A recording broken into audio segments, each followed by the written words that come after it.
നൂൽമഴയുടെയും കോടമഞ്ഞിന്റെയും വെള്ളച്ചാട്ടത്തിന്റെയും നാടാണ് ഖരീഫ് സീസൺ എന്നറിയപ്പെടുന്ന June, July, August മാസങ്ങളിലെ സലാല. ഖരീഫ് സീസൺ കഴിഞ്ഞ് സെപ്റ്റംബറിലാണ് ഞങ്ങൾ സലാലയിൽ എത്തിയത്. സീസൺ അവസാനിക്കുമ്പോൾ സലാലയിലെ പേരുകേട്ട വാട്ടർഫോൾസുകൾക്ക് പകരം വറ്റിവരണ്ട മലനിരകളാണ് ഞങ്ങൾ പ്രതീക്ഷിച്ചത്. എന്നാൽ അവിടെ കണ്ടത് ദോഫാറിന്റെ തികച്ചും ശാന്തവും മനോഹരവുമായ മറ്റൊരു മുഖമായിരുന്നു.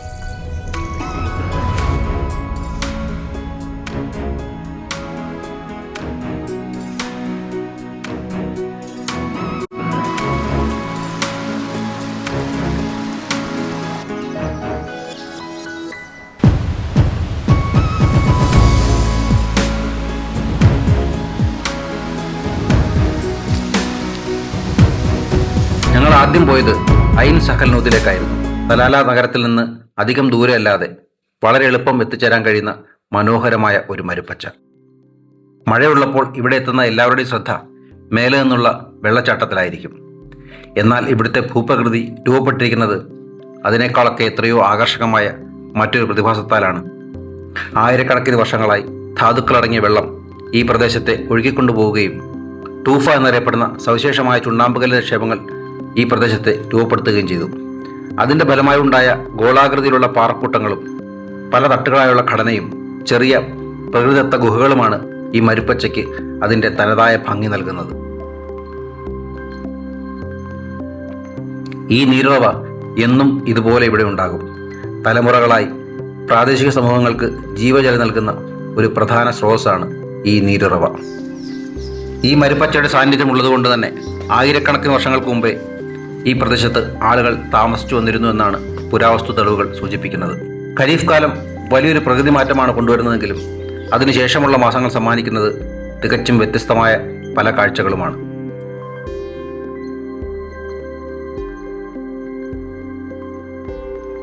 മുകളിൽ നിന്ന് നോക്കുമ്പോൾ ഈ കുളം സ്ഫടികം പോലെ തെളിഞ്ഞു കാണാമെങ്കിലും പ്രഭാത സൂര്യൻ ഈ വെള്ളത്തിൽ വന്ന് പതിക്കുമ്പോൾ വശങ്ങളിൽ നിന്നുള്ള കാഴ്ച മനോഹരമായ ഇളം നീല നിറമുള്ള ഒരു സ്വകാര്യ സ്വിമ്മിംഗ് പൂൾ പോലെയാവും. മലഞ്ചെരുവിൽ നിന്ന് കുത്തിയൊലിക്കുന്ന വെള്ളച്ചാട്ടം ഇല്ലെങ്കിൽ പോലും ഈ സ്ഥലം ഇപ്പോഴും നൽകുന്നത് ഒരു മാന്ത്രിക കാഴ്ചാനുഭൂതിയാണ്.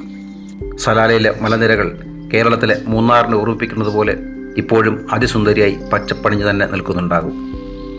ഫോട്ടോഗ്രാഫിക്കും യാത്രകൾക്കും ഏറ്റവും അനുയോജ്യമായ ഒരു സമയമാണിത്. ഇവിടുത്തെ ജൈവ വൈവിധ്യം ഏറെ ശ്രദ്ധേയമാണ്. ഈ ജലാശയത്തിന് ചുറ്റുമുള്ള പച്ചപ്പ് നിറഞ്ഞ സസ്യലതാദികൾ പക്ഷികൾക്ക് ജീവിക്കാൻ പറ്റിയ അന്തരീക്ഷം ഇവിടെ ഒരുക്കുന്നുണ്ട്. മരക്കൊമ്പുകളിൽ വളരെ മനോഹരമായി തൂങ്ങിക്കിടക്കുന്ന ഡസൻ കണക്കിന് തൂക്കണാങ്കുരുവികളുടെ കൂടുകൾ. ഇതൊരു വിനോദസഞ്ചാര കേന്ദ്രം എന്നതിലുപരി മലനിരകൾക്കുള്ളിൽ ഒളിഞ്ഞിരിക്കുന്ന ഒരു പക്ഷി സങ്കേതം പോലെയാണ് തോന്നിയത്. സമുദ്രത്തോടുള്ള സാമീപ്യവും ഉയർന്ന ഭൂപ്രകൃതിയും കാരണം ഇവിടുത്തെ കാലാവസ്ഥ വർഷം മുഴുവനും പൊതുവെ സുഖകരമായി തന്നെ തുടരുന്നുണ്ട്. അതുകൊണ്ട് തന്നെ ഐൻ സഹൽ നൂദ് ഒരുപോലെ ഇവിടുത്തെ പ്രദേശവാസികൾക്കും വിനോദസഞ്ചാരികൾക്കും ഏതു സമയത്തും എപ്പോഴും വന്നിരിക്കാൻ ഇഷ്ടപ്പെടുന്ന ഒരു പ്രിയപ്പെട്ട ഇടം കൂടിയാണ്. ഇവിടെ നിന്ന് ഞങ്ങൾ ഐൻ റസാത്തിലേക്കാണ് യാത്ര തുടർന്നത്. വാഹനത്തിൽ നിന്ന് പുറത്തിറങ്ങിയ ആ നിമിഷം തന്നെ ഒഴുകുന്ന വെള്ളത്തിന്റെ ശബ്ദം ഞങ്ങൾക്ക് കേൾക്കാമായിരുന്നു. നാലുപാടും പച്ചപ്പ് നിറഞ്ഞ മലനിരകൾ, അതിനിടയിലൂടെ ചെറിയ അരുവികൾ പതുക്കെ താഴേക്ക് ഒലിച്ചിറങ്ങുന്നുണ്ട്.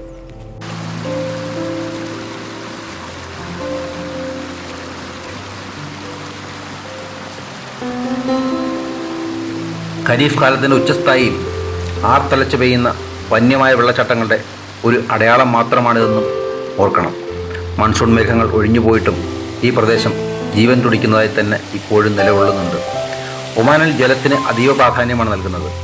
ഒഴുകിയെത്തുന്ന ജലം കേവലം കുളങ്ങളിൽ വന്ന് നിറയുക മാത്രമല്ല ചെയ്യുന്നത്, മറിച്ച് തലമുറകളായി പ്രാദേശിക കൃഷിയിടങ്ങളെ സമ്പന്നമാക്കുന്ന പല ജലസേചന രീതി അവർ ഉപയോഗപ്പെടുത്തുകയും ചെയ്യുന്നുണ്ട്. ഈ നീരുറവകൾ നൂറ്റാണ്ടുകളായി ഈ പ്രദേശത്തിൻ്റെ ജീവരക്തം തന്നെയായിരുന്നു എന്ന് ഇത് നമ്മളെ ഓർമ്മിപ്പിക്കുന്നുമുണ്ട്. ചെത്തിമിനിക്കിയ തോട്ടങ്ങളിലൂടെയും ശാന്തമായ വഴികളിലൂടെയും നടക്കുമ്പോൾ തിരക്കേറിയ ഖരീഫ് കാലത്ത് ഒരിക്കലും കിട്ടാൻ സാധ്യതയില്ലാത്ത ചില കാഴ്ചകൾ കൂടിയാണ് ഞങ്ങൾക്ക് ലഭിച്ചത്. നീരുറവകൾക്ക് പിന്നിലെ വന്യമായ ഗുഹകൾ കൂടിയായപ്പോൾ ആ ശാന്തത മറ്റൊരു ഭാവമായി മാറി.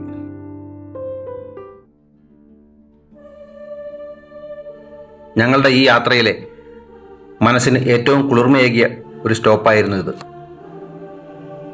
വീണ്ടും ഞങ്ങൾ മൂന്നാറിനെ ഓർമ്മിപ്പിക്കുന്ന സലാലയിലെ മലനിരകൾക്കിടയിലൂടെ ഐൻ തുബ്രൂക്ക് ലക്ഷ്യമാക്കി നീങ്ങി. ഐൻ എന്നാൽ അറബി ഭാഷയിൽ കണ്ണ് എന്നാണ് അർത്ഥം. വ്യൂ എന്ന അർത്ഥത്തിലാണ് ഓരോ സ്ഥലത്തിനോട് ചേർത്തും ഐൻ എന്ന് ഇവിടെ അറിയപ്പെടുന്നത്.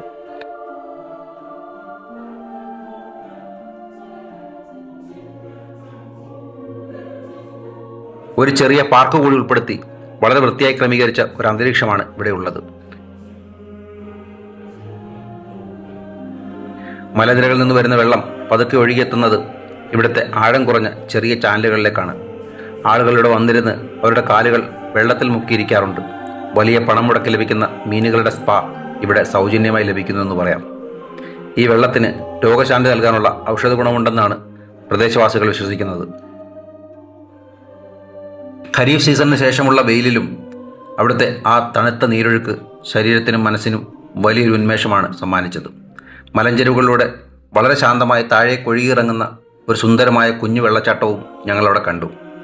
ജൂലൈ ഓഗസ്റ്റ് മാസങ്ങളിലെ ആ തിരക്കേറിയ സമയത്ത് കാണാറുള്ള ആർത്തലച്ച് പെയ്യുന്ന ഒരു വലിയ വെള്ളച്ചാട്ടമായിരുന്നില്ല അത്.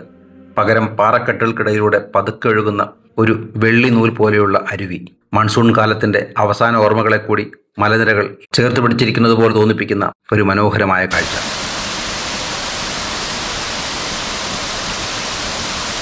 ഞങ്ങളുടെ യാത്ര വീണ്ടും തുടർന്ന് ഞങ്ങൾ പിന്നീട് എത്തിച്ചേർന്നത് ഐൻ അത്തും എന്ന സ്ഥലത്തായിരുന്നു.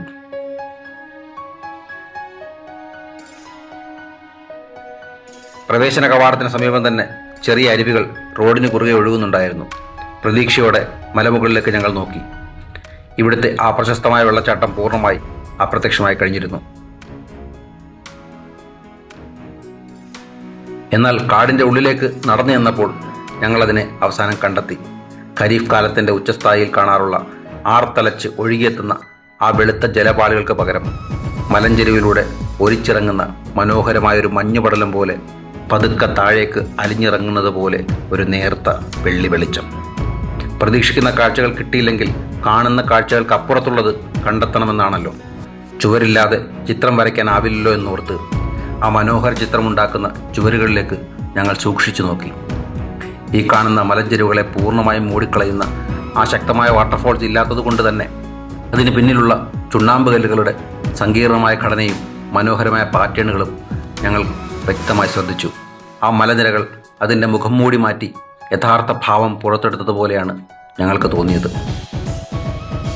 സാധാരണയായി ആയിരക്കണക്കിന് വിനോദസഞ്ചാരികൾക്ക് ഭക്ഷണമേകാറുള്ള തട്ടുകടകളും റെസ്റ്റോറൻറ്റുകളും സീസൺ കഴിഞ്ഞതുകൊണ്ട് അടച്ചിട്ടിരിക്കുകയായിരുന്നു.